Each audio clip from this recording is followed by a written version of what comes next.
one of the simplest ways that you can prompt discussion with your students is have them first read an article and then write a short response. So you can have them answer specific questions relating to comprehension of the article, but you can also have them choose from a list of questions to respond to as well. So here's how you would set it up.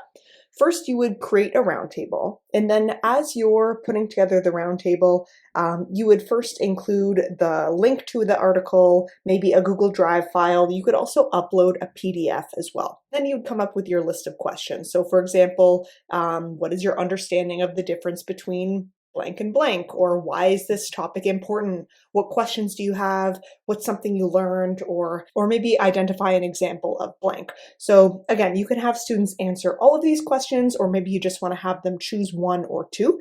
And then of course you would give them some very clear peer feedback instructions. So maybe you just want them to write 3 comments in total, be the first commenter on one post, be the second commenter on another post, and then reply to somebody who commented on your idea or reply to somebody else's comment.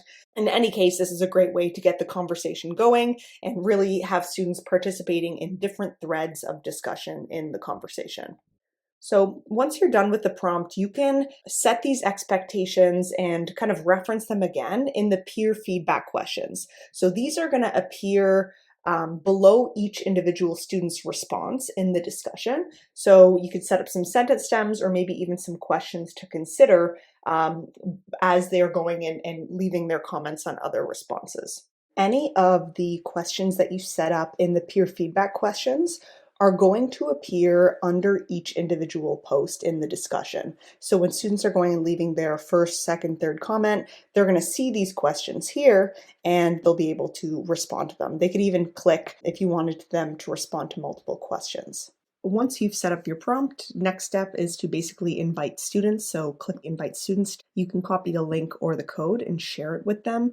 Or of course you can connect to Google Classroom, and you could also select students from the student list as well to invite them via email.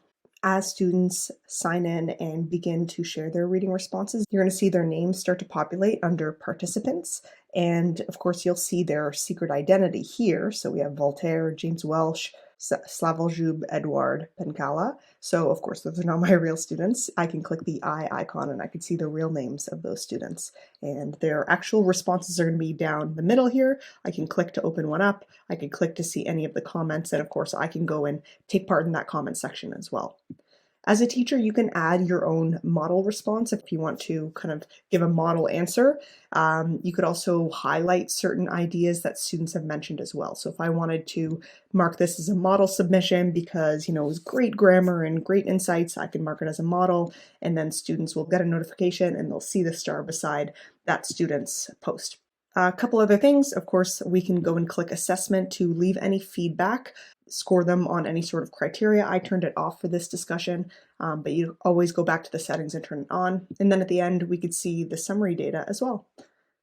And that's all.